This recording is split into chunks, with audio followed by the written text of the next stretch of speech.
Where's the ATM card? Let me handle it, Donald said to me as I battled cancer and endured a hospital stay. His triumphant smirk hinted at sinister intentions now that he possessed the ATM card. Just so you know, there's $500,000 in there. Handle it well, I informed him, trusting him not just as my husband but also as a part of my carefully laid plan. I disclosed the ATM card's location, aware of the risks but determined to turn the tables. When I returned home hoping to retrieve some belongings, I found a divorce application on the table, confirming my suspicions. The ATM card was gone, the operation successful. To anyone else, it might have seemed like a hopeless situation, but for me, it was just the beginning of my revenge. I'm Emily, a housewife in my 40s. Initially, Donald and I had a problem-free marriage, but it all soared due to Donald's true nature. A deception that started 2 months into our marriage. He masqueraded as a kind, caring husband but revealed a belief that a wife must always prioritize her husband, underpinning his terrible personality. Donald constantly subjected me to harsh words, believing a wife should be subordinate. You should always listen to what your husband says, was his mantra. Failure to fulfill his whims would prompt cruel remarks like, aren't you capable of listening to your husband? You're a failure as a wife. His demands extended to household chores, insisting on washing his clothes separately and having his room cleaned first, no matter how unreasonable. Even meals were subject to his unpredictable moods. A wife's job is to serve what her husband wants to eat, he'd say, rejecting even his favorite dishes if they didn't suit his fancy. It was unreasonable, yes. I am Donald's wife, but that doesn't make me omniscient or capable of reading his mind. If he didn't want to eat something because he wasn't in the mood, he could have simply told me beforehand what he wanted. But Donald never did that, making it increasingly difficult to cater to his whims. I was honestly fed up with his childlike tantrums. It became unbearable. Yet I knew I couldn't ignore his demands completely because each mistake I made worsened the atmosphere at home and further deteriorated our relationship. Living under such forced conditions was taking its toll. While doing household chores, I lost consciousness, collapsing with a loud noise that alerted a concerned neighbor. They contacted the building manager, who found me and called an ambulance. Taken to the hospital and regaining consciousness, I was immediately admitted for tests. My wishful thinking, hoping they wouldn't find anything wrong, was shattered when I was diagnosed with cancer. Whether it was caused by stress or not, I experienced severe dizziness that left me unable to stand. A nurse had to support me as I sat down suddenly. The doctor advised me to contact family members. I tried reaching out to my parents' home, but my mother had passed away a few years ago, and my father needed care, living with my brother and his wife 3 hours away by plane. It was impossible for them to come quickly. I called Donald, but only reached his voicemail. Leaving a message, I realized he had turned off notifications for messages from me, likely meaning he wouldn't notice it promptly. I could have gone to retrieve my belongings myself, but the doctor advised against it, so I reluctantly gave up on that idea. Hours later, Donald finally contacted me with a brief message. I'll come to the hospital tomorrow. Wait for me. His message lacked any concern for my condition, leaving me uncertain if he would even bring my necessities. His indifference felt like a heavy burden. Earlier, I had explicitly asked Donald to bring my belongings that day. I urgently needed a change of clothes and toiletries left at home. Despite my repeated messages, there was no response. After hours of distress, Donald finally read my messages and bluntly replied, "Shut up and be quiet." Considering my urgent need due to being hospitalized for cancer, his response was shockingly disappointing. Honestly, I hadn't expected much from Donald to begin with. True to form, he didn't show up at the hospital that day. I tried to be realistic, but a part of me couldn't let go of hope, making my first day in the hospital even more difficult. The nurses sympathized with me, which only added to my emotional pain. The next day around noon, just as promised, Donald showed up. Casually, he remarked, "You look healthier than I thought. I expected you to be more frail." His comment infuriated me. "Just put down the bags and leave," I said angrily. Tilting his head, Donald responded, "What bags?" My frustration boiled over. Wasn't he supposed to bring my things? Unable to contain my anger, I glared at him. "What's that look for?" He snapped back, clearly annoyed. His unreasonable behavior pushed me to my limit, but I tried to stay calm. "Then why are you here if you didn't bring my things?" "There's no point." "I had another errand," Donald replied in a confused tone to my angry question. "Another errand? What is it? I pressed impatiently, exhausted from anxiety and sleep deprivation. Donald hesitated, as if debating whether to say something. If you have something to say it now, I urged him. Finally, with a laugh, Donald revealed his true intention. Where's the ATM card? Let me manage it. Trust me. His request suddenly made sense. He had come to take control of the ATM card, aiming to seize our savings for his own use. His self-centeredness, even in this situation, left me sighing deeply. Yet Donald appeared unfazed, smiling as if nothing else mattered. Unable to tolerate his behavior any longer, I decided to act. There's $500,000. Please take care of it, I told him firmly. Donald's reaction was a mix of surprise and delight. To provide context, both Donald and I had been ordinary office workers before marriage, never earning a fortune. So where did this wealth come from? The answer: stocks. I had started investing after becoming the housewife following a friend's suggestion. While managing household responsibilities, I recently made a significant profit in the stock market. Initially intending to keep this $500,000 secret, fearing Donald's selfish actions if he knew about it, my desire for revenge drove me to reveal its existence. Donald's reaction to the unexpectedly large amount confirmed my suspicions. Smiling gently at him, I said, "The ATM card is in the third drawer of the shelf. You'll manage it, right?" Donald seemed dumbstruck, but quickly regained his composure. "Understood," he replied energetically. It appeared he had fallen perfectly into the trap. "I'll leave the rest to you," I said as he briskly left the room. Unaware of the obvious trap, Donald seemed convinced everything was going according to his plan. However, withdrawing such a large sum wouldn't be easy. Fortunately, it was a holiday, and the bank's counters were closed. Donald, occupied with work the next day, wouldn't likely withdraw the money until the evening, giving me enough time to execute my revenge plan after discussing it with my doctor. I was granted permission to leave the hospital briefly, and tomorrow my revenge would unfold. Unable to wait until then, I decided to return home to retrieve my belongings. This was merely a pretext. My real goal lay elsewhere. Despite missing home dearly even for just a day, I knew Donald would be at work, leaving the house empty. Upon entering, I spotted 2 papers on the living room table, a divorce application and a hastily written letter. "Sorry for the rush, but let's get divorced. Please write and submit the divorce application," the letter read. With caution, I checked the shelf and confirmed my suspicion. The ATM card was gone. Donald had taken it. Ordinarily, one might feel dismayed at such a significant sum being stolen, but I couldn't help but smile. "Operation successful" slipped out of my lips. If Donald had been present, he would have been furious, wondering what I meant. First, I filled out the divorce application. Then, I gathered the essentials needed for my hospital stay and left the house we had shared for so many years. Of course, I submitted the divorce application on my way out, severing all ties with him. Back at the hospital, I prepared for the challenges ahead, discussing various matters with my doctor. Later, while relaxing in my hospital room, I noticed several missed calls on my phone, all from Donald. He had also sent messages asking how to withdraw the money or something similar. Not wanting to disturb my roommate, I moved to the common area where phone calls were allowed and returned Emily's call. "Finally, I can't withdraw the money. Please tell me how to do it." Donald's voice sounded more frantic than I had imagined. Clearly, he needed the $500,000 immediately for some urgent reason, but I felt no obligation to help him. "If you can't withdraw it, just give up," I replied coldly, my distress evident in my tone. "Don't be so harsh. We were husband and wife after all. Maybe we should help each other out," Donald pleaded. "What nonsense about being husband and wife about helping each other," I retorted sharply. Donald's actions betrayed nothing noble. He was driven purely by greed.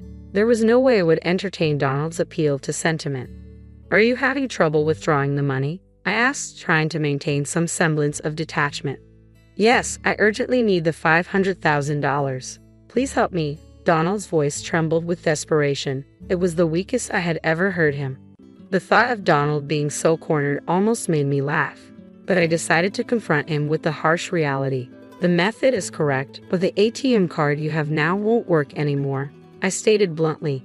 Donald's voice rose in disbelief. "What do you mean? Normally, an ATM card should work." "It's true, an ATM card should work, but the one you have is now useless," I informed him firmly. "Why?" Because I filed a theft report earlier today. That ATM card is just a piece of paper now, useless to you, I declared calmly. Silence followed on Donald's end, likely shock settling in. Earlier that day, I had stopped by the bank and reported the card stolen. Donald had taken my ATM card without permission, intending to claim the $500,000 I had earned for himself. His actions were clear theft, and filing a report was the right course of action. The ATM card he had could no longer access the funds. Moreover, our marriage was over, removing any claim he might have had as a spouse. How does it feel to be tricked by the woman you looked down upon?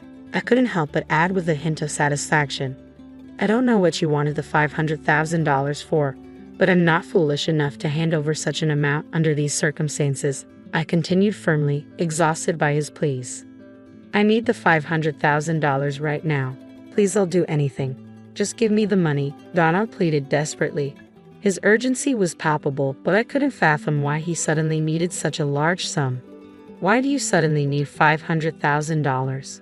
What have you done? I asked, the ominous silence hanging heavy as I awaited his response. Donald began to explain. 2 days ago, upon learning about the $500,000, he impulsively quit his job, expecting a windfall. He spent a large portion on gambling, accumulating a debt of $300,000. Now, lenders were demanding repayment within a week, or his future was uncertain. Donald believed he could resolve everything with the ATM card linked to the $500,000. He continued living lavishly, assuming the funds were his. However, when he attempted to withdraw the money that evening, he discovered the card was useless. Now, without the $500,000, my future is uncertain, Donald admitted, his desperation evident. He had abandoned the divorce papers and shamelessly contacted me for help. I don't know what will happen if this continues. Donald's voice trembled with panic, and it seemed there was no falsehood in his story. His reckless actions elicited a deep sigh from me. Donald had done the unthinkable. Seduced by the allure of a large sum of money, he had recklessly spent $300,000 in just a few days. The old me, who had once tolerated his terrible behavior and modestly lived with Donald, might have extended a helping hand. But now I was a different person. There was no love left for Donald, and no matter how much he begged, I felt no pity, only a faint amusement that he thought I would care. Still, Donald hadn't given up. Please help me, you're the only one I have left, he pleaded desperately. His appeals grated on my nerves. I wanted to rid myself of this nuisance and focus on my treatment. This was a situation of Donald's own making. If he had shown concern for me as a husband and brought my things on the day I asked, I might have considered sharing some of the $500,000 with him, but he had chosen otherwise. I'm sorry, but I have no intention of giving you the $500,000 or helping you. It's your own responsibility, I replied firmly, my tone unyielding and harsh. After all this time of not behaving like a husband, it's cowardly to ask for help now just because we're technically still married. Don't be so cruel. We were married, after all. Our long relationship doesn't just disappear with a divorce paper. Donald tried to appeal to her past. What relationship? I retorted sharply. You've only leaned on me. You're making excuses to manipulate the situation in your favor. I refuse to waste another minute on him. I will not give you the $500,000, no matter what you say.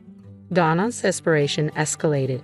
Please, Emily, I'm begging you. You're the only one I can turn to. If you abandon me, I don't know what will happen to me. Donald's tone implied blame directed at me for his predicament. But it was Donald's reckless spending that had brought him to this point. If only he hadn't splurged so carelessly, he wouldn't be facing such a dire future. If he hadn't cut me off thinking he had access to money, none of this would have happened. Stop making excuses. You're facing the consequences of your own actions. Handle it yourself, I told him firmly before ending the call. Ignoring several subsequent calls from Donald, I blocked his contact to ensure no further communication. With the divorce papers filed and submitted, Donald and I were officially strangers. Embracing my newfound freedom, I focused on battling cancer, which after a long struggle, I finally overcame. Upon discharge from the hospital, I learned from a friend that Donald's whereabouts had become unknown. Desperate after losing contact with me, he had tried to borrow money from his in-laws and friends. However, his urgent request for $300,000 raised suspicions, and no one lent him a penny. Donald's fate remained a mystery to me. but it was clear he was enduring more suffering than he could have imagined. A sense of deep satisfaction washed over me.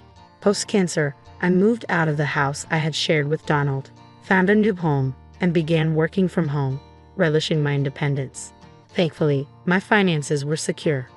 Occasionally asked by friends if I would find new love, memories of my tumultuous life with Donald discouraged any thoughts of remarriage. I preferred the freedom of living alone. Why did someone get buried in the garden? I quickly covered my daughter's mouth as she blurted out the question. It was supposed to be a happy day celebrating our new house. I worried Ruby, the host, might react badly if my daughter embarrassed her. My brother had warned me about Ruby's temper. Thankfully, I managed to smooth things over. Later, as we were leaving, I found my daughter chatting with something by the flower bed. Suddenly, Ruby swung a bat at her. "Sarah," I cried out, reaching for her. "My name is Avon. I'm 35, and I live with my 5-year-old daughter, Sarah. My husband works away, so we see him rarely. It gets lonely without him. Thankfully, my parents live close by, just a 5-minute drive away. We visit them often, but sometimes there are issues when we go over." "Yvonne, there's a problem again?" "You're here so often, Yvonne. Isn't that too much? It's pointless for you to stay married." Those sharp words were from Ruby, my sister-in-law. My parents, along with my older brother Eugene and his wife Ruby, were living together temporarily. Eugene was building a new house, so they stayed with our parents until it was ready. "Even if your husband's away, are you relying on your parents too much?" Ruby, a year older than me, wasn't necessarily mean, but she was assertive and a bit snarky. I've never liked her, not since she started dating my brother. I still don't get what he sees in her. I never understood why she was so tough on me, her sister-in-law. Plus, she didn't seem to enjoy kids, especially my daughter. "Grandma, let's play," Sarah said, pulling my mother's hand excitedly. Ruby made a clearly annoyed face. It's exhausting when Sarah's here. She's so noisy. "Yvonne, you really need to discipline her more. It'll create problems later on." Those comments always made me uneasy. I'd only visited because Sarah wanted to see her grandparents, but Ruby's remarks always gave me a headache. The second issue was about my daughter Sarah.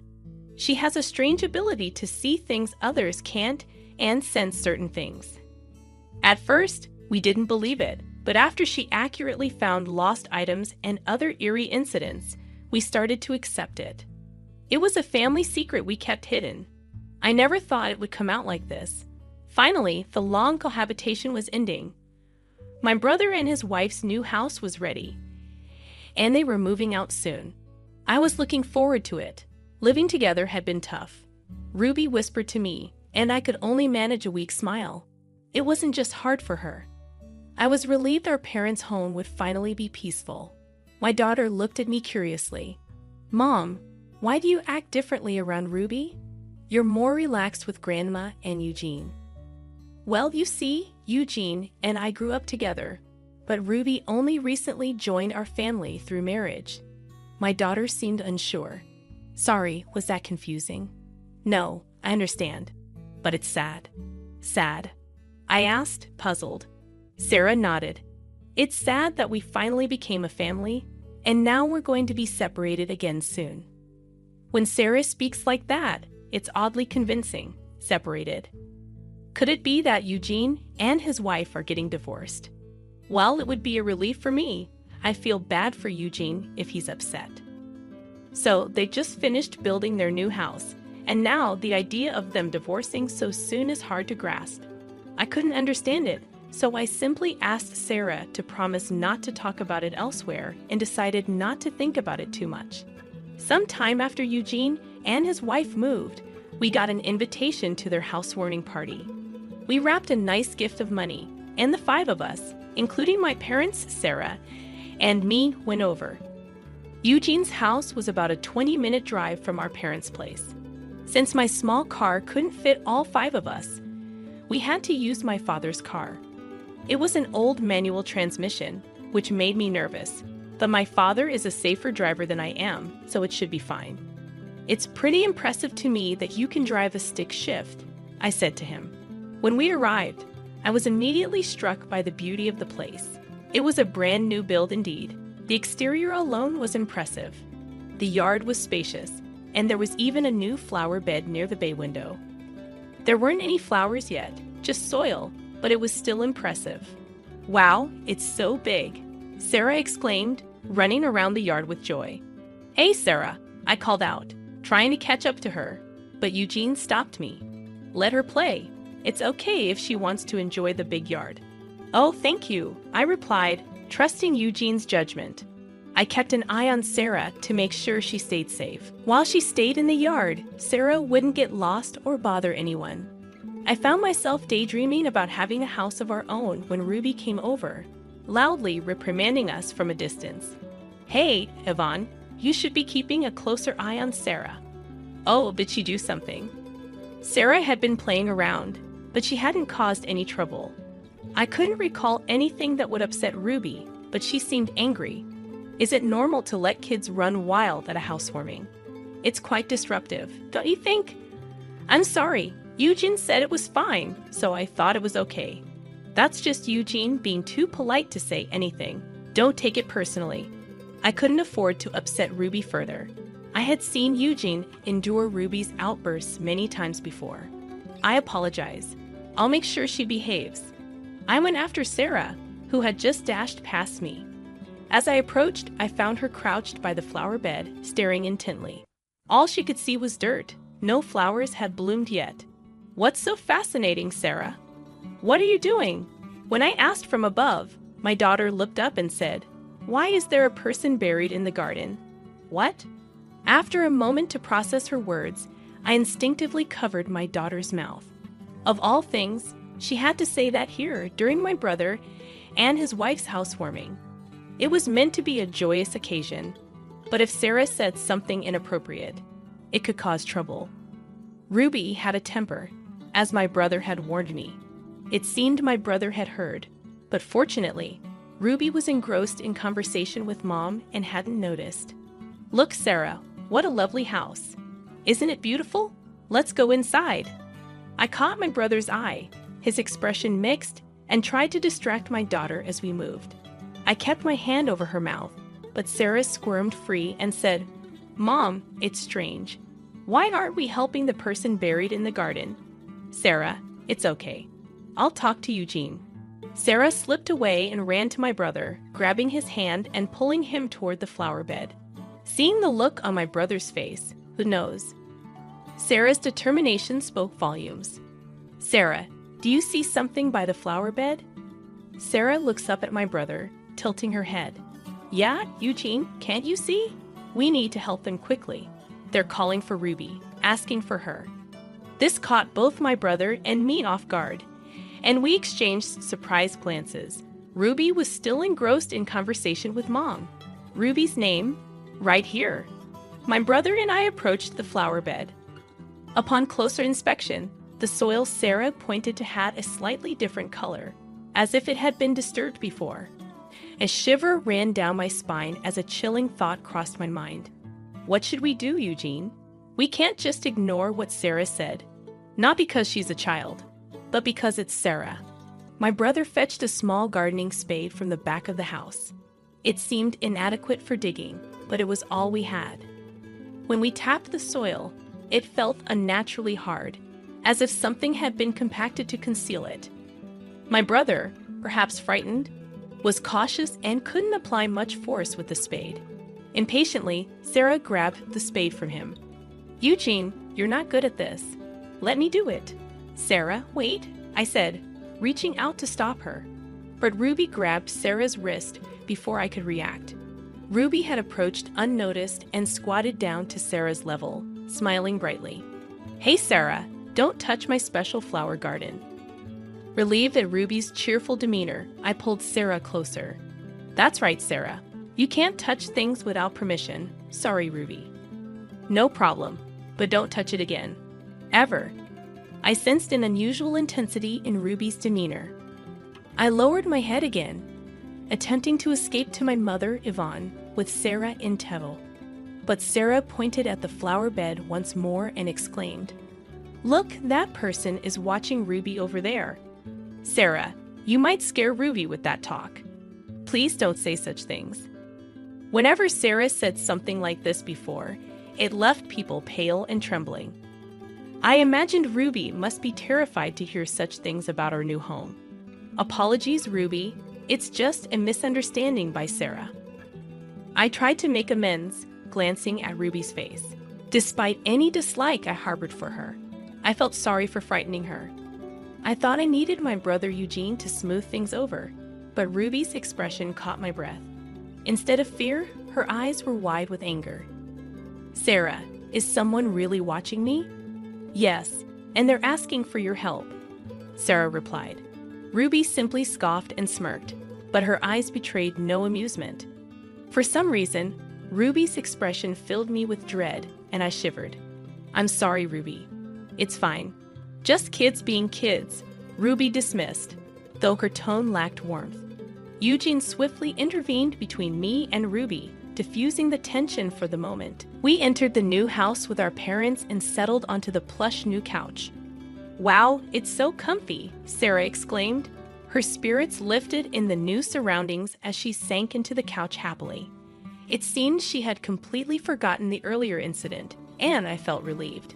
We ordered some sushi for takeout, chatting, and enjoying the meal.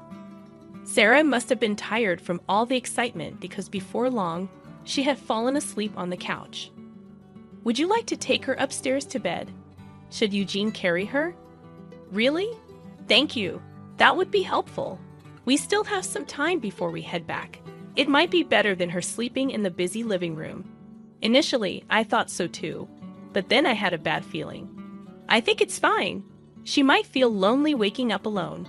Oh, she's already 5, isn't she? She'll be fine. She can sleep here. Yvonne, you're a bit overprotective, aren't you? Ruby murmured, smoothly returning to the conversation with my brother and parents. Despite the brief exchange, I couldn't stop sweating. After a while, Sarah woke up. It's almost time to leave. We agreed with our dad and started preparing to go home. As I cleaned up the table and washed the cups, my daughter tugged on my clothes. Hey, Mom, are we leaving now? Just a little longer, okay? We'll be leaving soon. You're being impatient. Maybe it was because she had just woken up, but Sarah seemed a bit cranky. I didn't want to deal with a tantrum right now, so I decided to ask my mother for help. Mom, could you please rinse these? Sarah is getting grumpy. My mother hurried over, but Ruby blocked her. Then how about Sarah and I play in the yard while we wait? In the yard? Let's do that.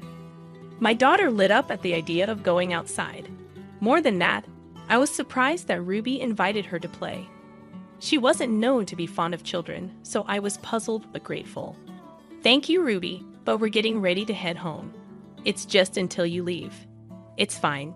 Come on, Sarah, let's go. Yeah. Sarah cheerfully replied, taking Ruby's hand as they left. It's odd. Ruby isn't usually interested in children, Eugene remarked, watching them go with a puzzled expression. I know, right? Sarah and Ruby have met many times, but I've never seen them play together. Sarah isn't shy around strangers and would happily approach Ruby, but I always thought Ruby kept her distance. Yet today, Ruby was the one who initiated. Something felt off. I'm going outside too, I announced, rushing out in a hurry. Sarah was squatting in front of the flower bed, engaged in conversation. Ruby was nowhere to be seen. Intrigued, I slowed my pace and hurried over to her. Then, in the next moment, I witnessed Ruby swinging a baseball bat at Sarah's head with all her strength. It was a terrifying moment. I grabbed my daughter's arm, and we both stumbled backward. A metallic clang reverberated through the yard as the bat struck where Sarah had been just moments before. Eugene and my parents rushed outside upon hearing the noise. What was that, Ruby? Eugene, shocked at the sight of Ruby holding the bat, inquired. My heart raced as I held Sarah tightly. It had been too close. If I had been a moment later, Sarah could have. I couldn't even bring myself to think about it. I glanced up at Ruby, her expression a mix of anger and perhaps indifference. What happened? Eugene asked suspiciously. Ruby, did you try to hit Sarah with the bat? I can't believe it. Eugene approached Ruby in disbelief. Is it true, Ruby? Why would you? Ruby simply smirked. Come on, Yvonne, it was just a joke. Anger surged within me, and I retorted, a joke? Are you serious? If that had hit her, do you realize what could have happened? It wouldn't have been a mere injury. As I spoke, I noticed something horrific. The end of the baseball bat was stained with something dark red. Catching my gaze, Ruby exhaled. Sarah started it, didn't she? She shouldn't have said what she did. My eyes were drawn involuntarily to the flower bed. Could it be true? Was there really someone buried beneath, as my daughter had claimed? Fear gripped me, making my teeth chatter. My brother, concerned, kept me and Sarah away from Ruby. What's going on, Ruby? It's nothing serious, just a joke. Maybe I went too far. My brother gazed at Ruby for a moment, then decisively went to the back of the yard. He grabbed a small shovel and started digging up the flower bed Sarah had pointed out earlier.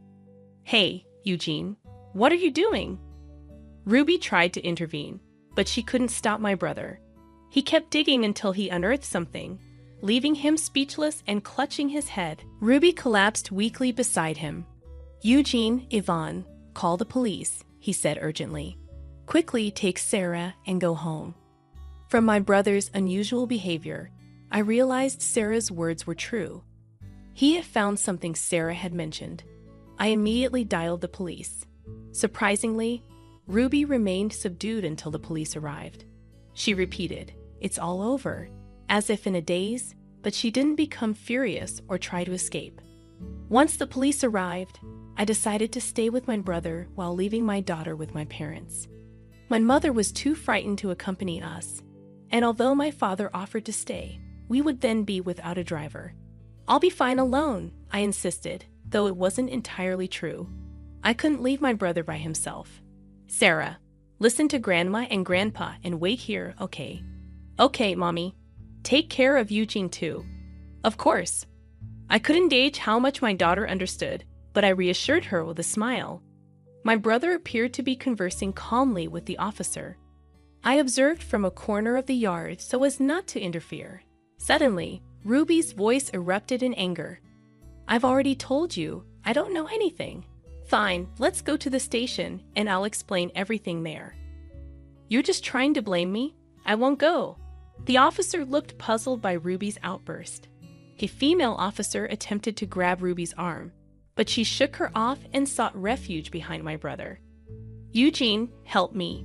My brother, visibly flustered, held Ruby's shoulder but remained conflicted, neither embracing her nor pushing her away. I didn't do anything wrong. It's a false accusation. Though my brother may have wanted to believe Ruby, her recent actions, like swinging a baseball bat at Sarah, suggested otherwise. Is someone watching me? Yeah, they're asking for Ruby's help. Ruby's response was a cynical "ha," with no trace of a smile in her eyes. Her demeanor sent a chill down my spine, and I shuddered. I'm sorry, Ruby. It's okay. It's just kids' stuff. Eugene quickly intervened between me and Ruby, momentarily diffusing the tension. We retreated into the new house with our parents, settling onto the plush couch. Wow, it's so comfy.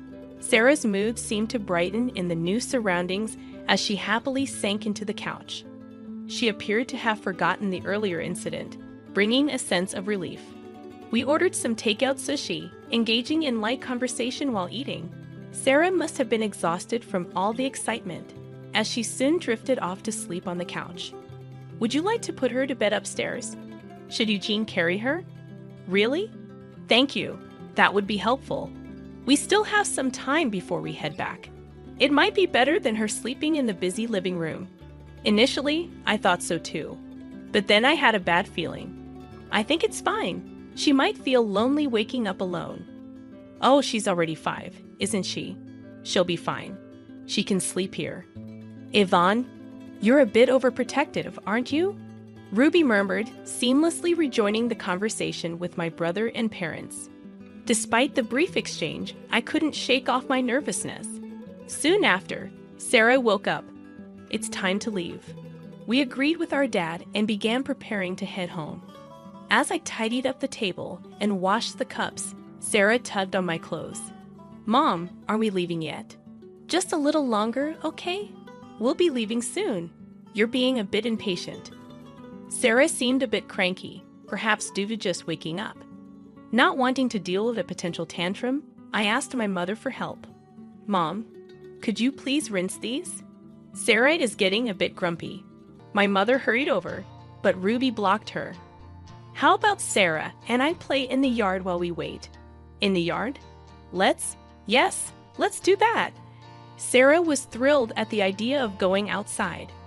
I was surprised that Ruby invited her to play. "Thank you, Ruby, but we're getting ready to head home. It's just until you leave." "It's fine. Come on, let's go, Sarah." "Yeah," Sarah cheerfully replied, taking Ruby's hand, and they left. "It's odd. Ruby isn't usually fond of children," Eugene remarked, watching them go with a stunned expression. "I agree. Ruby and my daughter have met many times, but I've never seen them play together." Sarah isn't shy with strangers and would happily approach Ruby, but I always thought Ruby kept her distance. Yet today, Ruby was the one who initiated. Something didn't feel right to me. I decided to go outside too. I rushed out hurriedly. Sarah was squatting in front of the flower bed, engaged in conversation. Ruby was nowhere to be seen. Intrigued, I slowed my pace and ran over to her. Then, in the next moment, I witnessed Ruby swinging a baseball bat at Sarah's head with all her might. It was a terrifying moment. I grabbed my daughter's arm, and we both stumbled backward. A metallic clang reverberated through the yard as the bat struck where Sarah